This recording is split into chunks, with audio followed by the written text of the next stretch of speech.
I didn't want to kill anybody. It was just, I was such in a rage at what happened to me when the doctor came in there and told me I would never walk again. I wanted somebody to pay for that. Welcome to My Healthy Mind. I'm Michael Hunter. Revenge, retaliation, retribution. An eye for an eye. These are feelings we've all had, feelings that are older than time. But while it may seem that we're hardwired to seek revenge, to turn to violence when we feel wronged, this decision all too often sets off a cycle of retribution and escalating violence that's almost impossible to stop. Today we explore the underlying feelings and impulses that can lead to revenge with a man who spent years caught in the cycle, and learn how, with the help of a unique community intervention program, he finally broke the cycle and turned away from violence.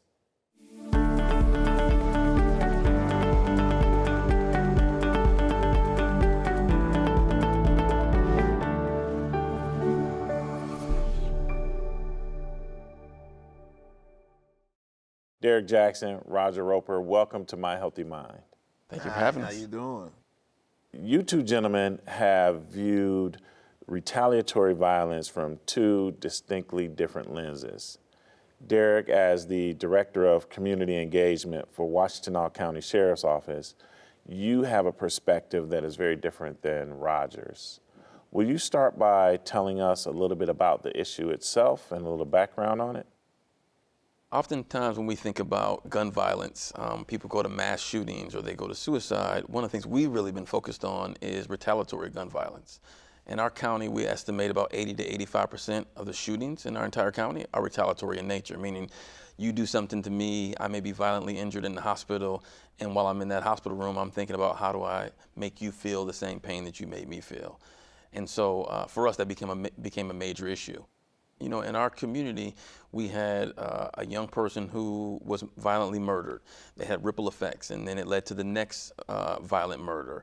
And so when you think about young people dying at the hands of someone with a gun, that's a major issue, whether you're talking about one young person or 1,000 young people. The other thing we know is, as of 2020, gun-related deaths became the #1 cause of death for young people 18 years or younger.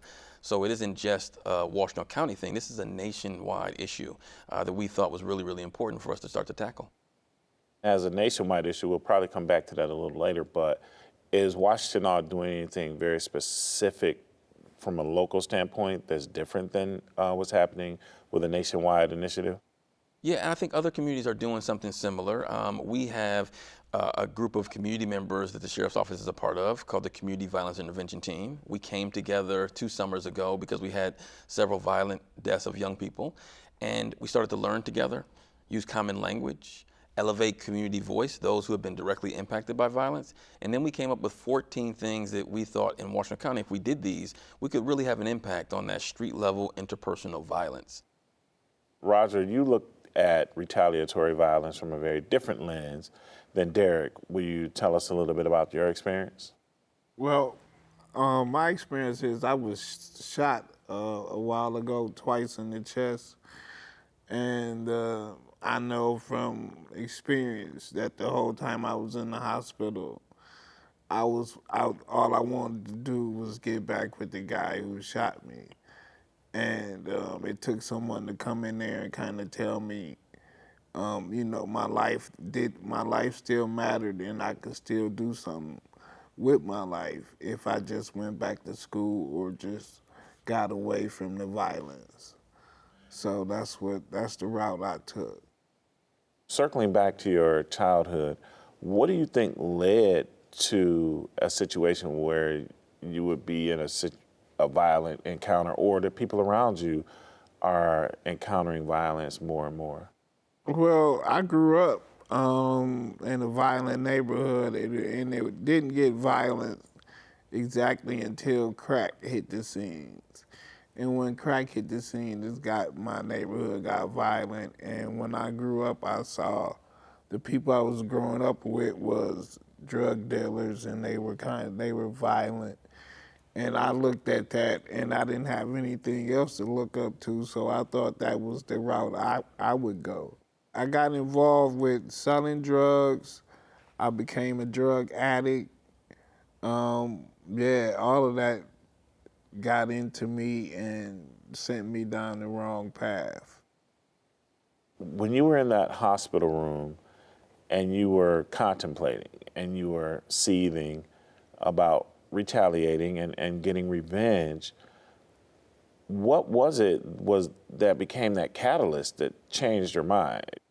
It was my kids used to come up there and see me, and I had a 10-year-old that I had custody of at the time.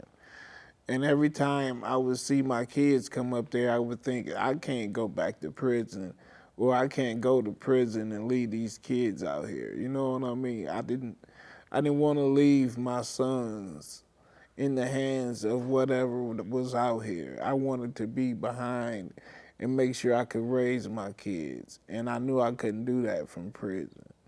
So I had to figure out another way. Well, first I wanted to figure out a way to get at the guy without going to prison, and I knew that wasn't possible. So I had to figure out a way to get a job and get an education in order to figure out how to take care of my kids. Derek, when you see a victim and you get to know them because they're injured and you're conducting the investigation, you and other officers, what is it that you have to try and convey to them to stop them from following through on some of the retaliatory thoughts that you know must be going through their mind? Well, I think the first thing is, and you alluded to it, we're a police agency, so there's an investigation. What we do, and We Live is separate, right? We're about the person. We're about the trauma, the fear, the anger, or that rage. Right. And so the first part is really just letting them know we're there. Having individuals like Roger who can sit at that hospital bedside, and we call that golden opportunity, when someone is maybe listening a little bit differently. They thought that they were about to die, and now they're sitting there talking to us, and we can acknowledge that there's going to be anger, there's going to be fear. We know you're thinking about retaliation. And then when Roger can share his story, or individuals like Roger, now it's not just me in a suit sitting at a hospital bedside say, do the right thing, young man. There's a real lived history. And I'll give you an example. We're in the hospital room. There's a young man who had been shot, and he was kind of listening to us. Mom knew us, and so she led us into the room. But as soon as some of the young men I was with, who had themselves been violently injured, started sharing their story, you could see his total look changed, and he started paying attention to them. And it was just that connection, that moment, that allowed us to get access to him and then give him an opportunity to do something different with his life. The other part is, we often think about people who are pulling the trigger as these evil killers. Some people are, but other times it's about that fear or that trauma. And so if you can help someone in that hospital bed know that they have a safe place to go to, that they don't have to pick that weapon up to protect them or their families, they are very likely to never have to pick up that weapon again. So that feeling of unsafe is a really big reason that some people pick up that weapon. Man, that was really intriguing to say that the person that committed the violent act is not a monster. And as the victim, you know, how do you transition that? How do you get to a point where you believe that when somebody is telling you they're really not a monster, circumstances has brought us to this point? Is that something else you had to come to grips with? Yeah, I didn't want to kill anybody. It was just, I was such in a rage at what happened to me when the doctor came in there and told me I would never walk again. I wanted somebody to pay for that. You know, I felt like I was cheated, and I didn't know what to do. I didn't know how to live the rest of my life. I didn't want to live on government Social Security, and I knew that wouldn't help me. So I didn't know exactly how to handle things at first. But then, like I said, when the guy came in there and he talked to me and he kind of showed me, hey, it's a better way than just going out there and shooting somebody because they shot you. And I had to think about it, and it actually took me a couple years. But afterwards, I went to school, I got my degree, and now I'm working on trying to help people who were in the same situation I was in at the time.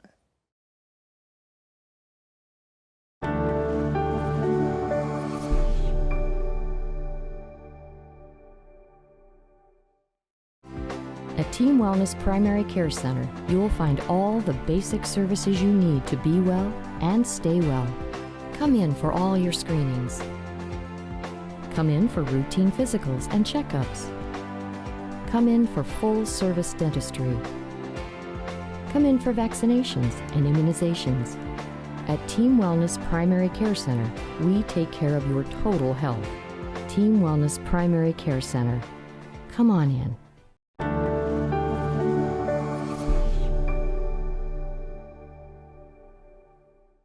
Roger, you mentioned getting into drugs yourself. So did you end up having any rehabilitation services or any therapy after being shot? Did that play a part at all? No, actually, I stole money out of my mom's purse.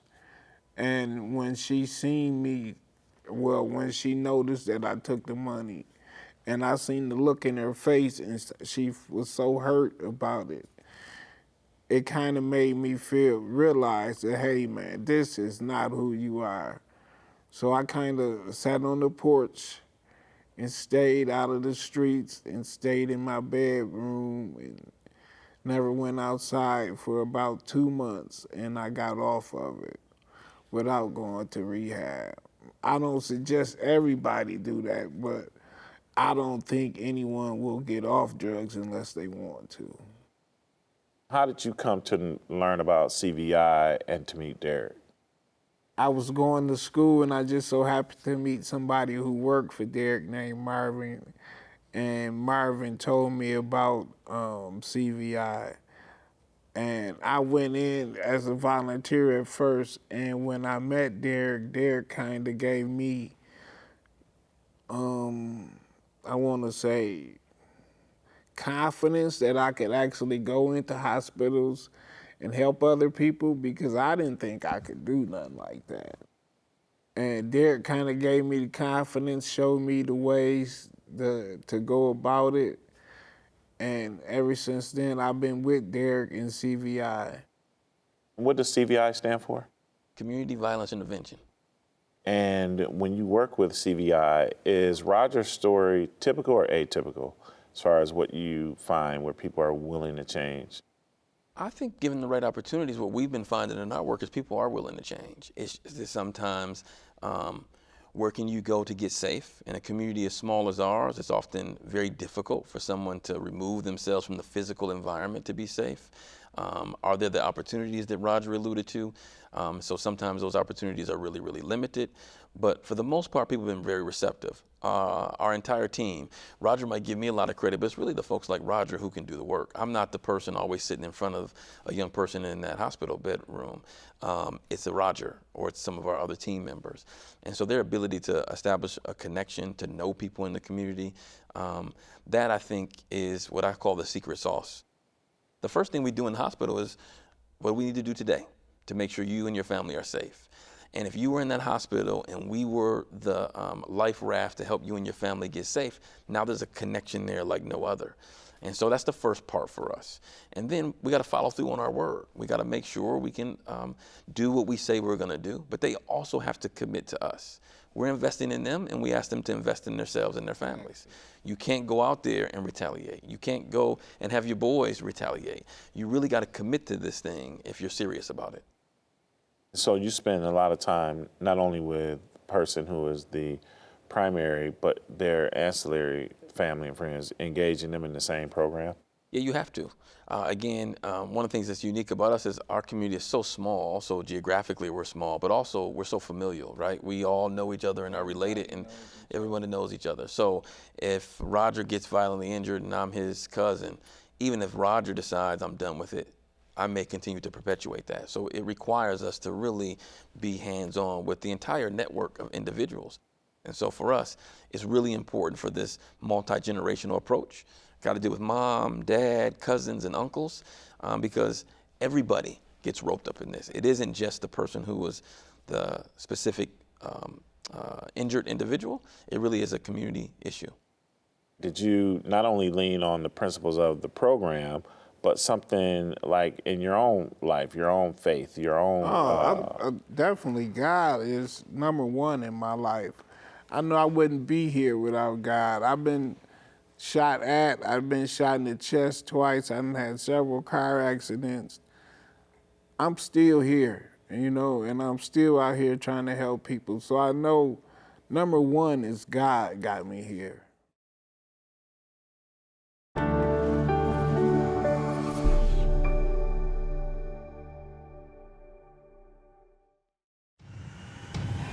If you're having any kind of mental health crisis,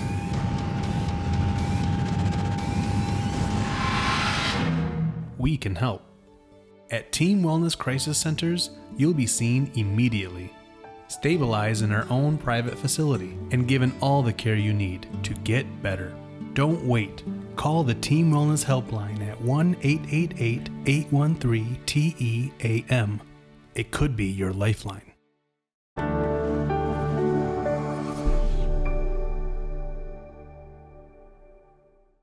What are some of the most effective things you've seen as a testimony since you've been a part of the program and helping other people? A lot of effective thing is just going in there, being honest, honesty and accountability, and just, like I say, being honest with these people, giving them opportunities and trying to get them away from the community if they're unsafe. I think is the main thing. If you're feeling unsafe, we have to get you out of that situation first. Are you finding, Derek, that there are a lot of resources to help people come out of those environments? It's difficult, and I think part of this work and the Riders of the World help us illuminate that you have to have a place for people sometimes to physically go right away. So where are the resources to do that work? Where are the resources to pay those violence interventionists, the people like Roger who can do the work? Sometimes we discount how important they are. We pay our doctors and our therapists. Well, we also need to pay the folks who can get in there and stop guns from being fired. So I think the work allows us to start learning and building these resources, but there's still a lot of work to be done in our community. Roger, would you agree with Derek that when you were in the hospital, if the intervention would not have been planted then, you may have had a very different outcome and not been so typical? I would have had a very different outcome. I probably wouldn't be sitting here right now. After I got shot and I was in the hospital, a young man came in there who was already in a wheelchair. And I was angry, I was mad. Anyway, the young man came in there and he was telling me that my life wasn't over and I could still do something. I could still work or something, but I would have to go to school.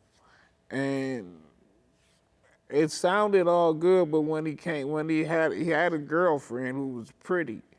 And I'm thinking, well, if he can get a pretty girlfriend in that wheelchair, then I can probably still get a nice girlfriend too. So that's what started everything, and the seed was planted, and it stayed and it grew over time. When I finally went to school and began working on getting my life together. And what kind of school did you attend? I first went to Washtenaw Community College, and now I'm finishing up and getting my bachelor's degree at Eastern Michigan. We also talked about the importance of getting out of the environment, but you went back to the environment on purpose. Right. Well, a lot of people that I know was dying. A friend of mine, kid, was killed.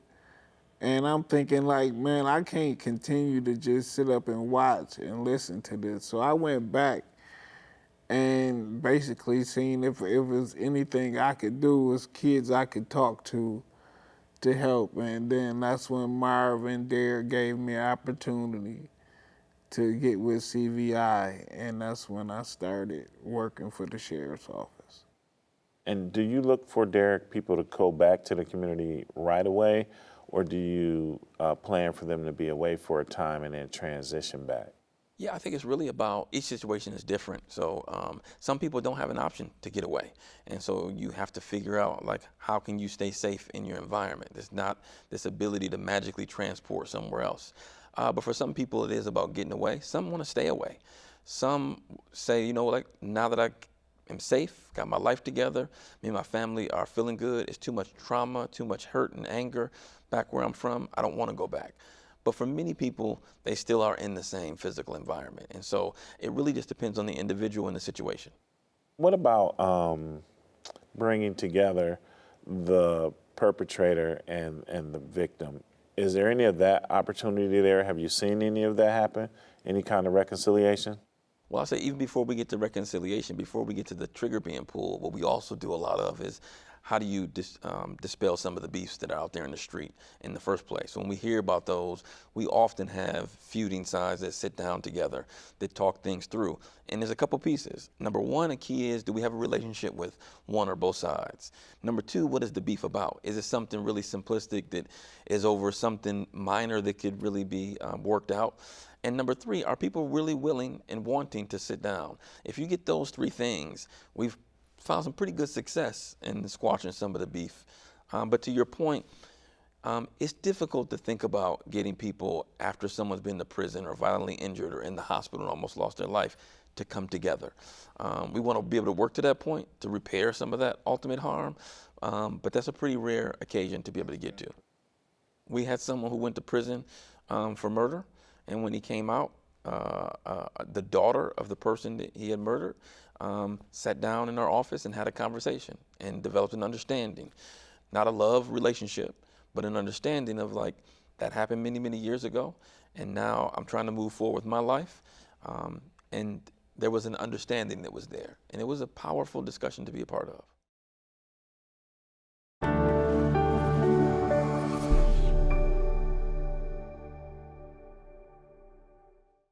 Next time you need to see a doctor, don't go to a doctor. Call Team Wellness Online.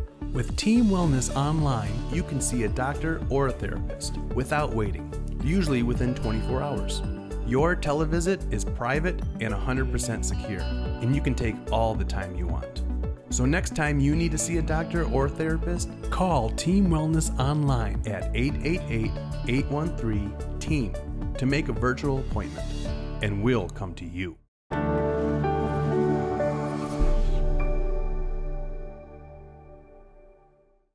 So after all of this time, you two have developed a special bond and relationship. How has that been? It's actually amazing to see, and you heard Roper's story, how far he's come. But for me, the most important piece is watching him interact with young people who are in a similar situation to him. He's so talented at it. So it's just been amazing. Oftentimes I get to talk about it. Roger's one of the people actually doing the work. So oftentimes people look at me and say, "Oh, Dick, great work, Derek," but it's really Roper. So to see that, and I think it's pretty gratifying. I think Derek is out here. Derek is the one who thought of the program We Live, and which is an acronym for Washington Embraces Life is Valuable Every Day. And he's come up with different programs for our community. And Derek is doing a great job of fostering all of these small programs and making them bigger, and they're helping a lot of people. He won't talk about it, but I will. Derek is doing a great job in our county, and anytime I need him, he's there for me, or anytime someone else in our department need him, he's always there. Derek is one of the greatest people we have in our county as far as helping our community. So I appreciate that. I will just say this, that We Live was not my brainchild. It's actually a great program in Detroit called D-Live, which is hospital-based. And there's a whole bunch of programs around the country that are hospital-based violence intervention, which is a part of what we do, having those great community relationships, but also having access to the hospital bedside. So I didn't create it on my own, But you brought it although here. we did bring it to Washington, absolutely. So like I said earlier, there are lots of people out there who find themselves in these situations who deep inside are really, really good people. And I just have to say it, like, Roger is a really good man, and we can see it through his story.